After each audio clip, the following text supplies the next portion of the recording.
So if you've had some sort of involvement in the real estate market in the past year or two, then you've probably heard of the term rent back or rent back agreement, and maybe you're not really sure what it is, but rent back is basically exactly what it sounds like. You are renting back a property, and in most cases, we are seeing sellers that are putting their house up for sale and having to find a replacement property, maybe in the state, out of the state, whatever their situation is.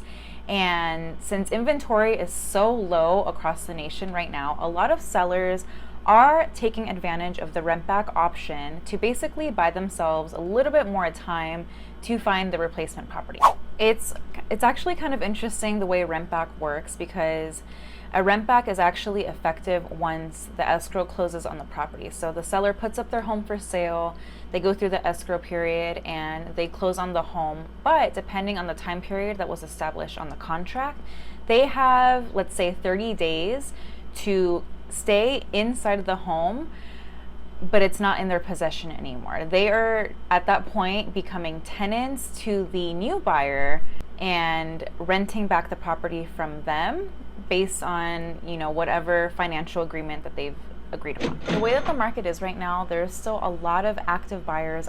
Many homes are still getting multiple offers on them. So a good strategy might be to offer the seller a rent back up front in order to bump your way to the top and really make a competitive offer. So if you're a buyer and you're really not in a rush to move in, and maybe your lease or the property that you're staying at is pretty flexible on your move out date, then I would recommend offering the rent back up front, because it's going to be really enticing to sellers.